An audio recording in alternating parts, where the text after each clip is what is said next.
కేంద్ర పథకాల కోసం ఇటీవల ప్రారంభించిన విశిష్ట గుర్తింపు కార్డు నమోదుకు అడ్డంకులు వస్తున్నాయి. ముఖ్యంగా భూమి, నివాసము వేరు చోట్ల ఉంటే ఎంట్రీకి ఇబ్బందులు ఎదురవుతున్నాయి. చాలా మందికి గ్రామాల్లో భూమి ఉన్నా జిల్లా కేంద్రాలతో పాటు హైదరాబాద్ నగరంలో నివాసం ఉంటున్నారు. వారి ఆధార్ కార్డులపై సిటీ అడ్రస్లు ఉండగా పట్టా పాస్బుక్లపై గ్రామాల చిరునామాలు ఉంటున్నాయి. అలాంటి వారు ఫార్మర్ ఐడి కోసం ప్రయత్నిస్తుంటే వ్యవసాయ శాఖ సాఫ్ట్వేర్ తీసుకోవడం లేదు. ఓటీపీ వచ్చిన అప్లోడ్ ఎర్రర్ వస్తుంది. పట్టా పాస్బుక్, ఆధార్ కార్డు సేమ్ ఉంటేనే వివరాలు నమోదు చేసుకుంటుంది. రెండు వేరువేరుగా ఉంటే పాస్బుక్కి అనుసంధానం కావడం లేదు.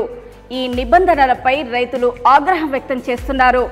నిబంధనలు సడలించి ప్రతి పట్టాదారునికి ఐడి నెంబర్ వచ్చేలా చూడాలని కోరుతున్నారు.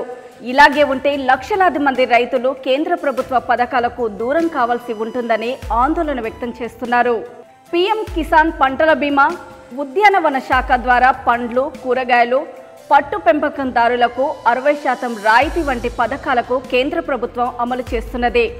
రైతులకు సంబంధించిన సరైన గణాంకాలు లేకపోవడంతో వారి వరకు సంక్షేమ పథకాలు చేరడం లేదని కేంద్ర ప్రభుత్వం భావించి విశిష్ట గుర్తింపు కార్డులను అందజేయాలని నిర్ణయించింది. ఇప్పటికే 19 రాష్ట్రాలు విశిష్ట గుర్తింపు కార్డుల కోసం నమోదు ప్రక్రియను పూర్తి చేసి కేంద్రానికి వివరాలు అందించాయి. అయితే తెలంగాణలో వివిధ కారణాలతో ఈ కార్యక్రమం వాయిదా పడింది. ప్రస్తుతం కాంగ్రెస్ ప్రభుత్వం తెలంగాణ ఫార్మర్ రిజిస్ట్రీ పేరుతో అమలు చేసేందుకు ప్రాసెస్ మొదలుపెట్టింది.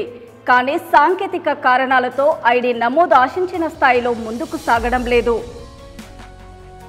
విశిష్ట గుర్తింపు కార్డు కోసం వ్యవసాయ విస్తరణ అధికారులు మే 5వ తేదీ నుంచి గ్రామాలకు వెళ్తున్నారు. పట్టాదారు పాస్బుక్లు కలిగిన రైతుల ఆధార్ కార్డుతో వివరాలు నమోదు చేస్తున్నారు. అయితే రైతుల ఆధార్ కార్డు నెంబర్ ఎంట్రీ చేస్తే 3 సార్లు మెసేజ్ వస్తున్నది. ప్రతి మెసేజ్కు 5 నిమిషాల వ్యవధి ఉండడంతో రైతులు అధికారుల వద్ద గంటల తరబడి క్యూలో నిలబడాల్సి వస్తున్నది. మరోవైపు సిగ్నల్స్ ప్రాబ్లమ్స్, కొందరు రైతులు ఓటీపీలు సక్రమంగా చెప్పలేకపోవడంతో కొన్నిసార్లు డబుల్ ఎంట్రీ చేయాల్సి వస్తుంది. ఈ నేపథ్యంలో రోజుకు వ్యవసాయ అధికారులు 20 మంది రైతులకు మించి వివరాలు నమోదు చేయలేకపోతున్నారు. రాష్ట్ర వ్యాప్తంగా ఇప్పటి వరకు 30% మంది రైతులు వివరాలు మాత్రమే నమోదు చేసినట్లు ఉన్నతాధికారులు చెప్పారు. ఈ నెల 6వ తేదీ వరకు అగ్రికల్చర్ అధికారులు నమోదు ప్రక్రియను చేపడుతూ ఉండగా ఆ తర్వాత మీ సేవా కేంద్రాల ద్వారా లింక్ చేసుకునే అవకాశాన్ని కల్పించారు. విశిష్ట గుర్తింపు ద్వారా కేంద్ర పథకాలు సక్రమంగా అందుతాయి.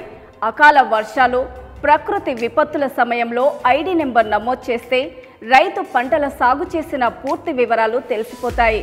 విపత్తులు సంభవించినప్పుడు వ్యవసాయ శాఖ కార్యాలయం చుట్టూ తిరగాల్సిన పని లేకుండా పరిహారం పొందవచ్చు.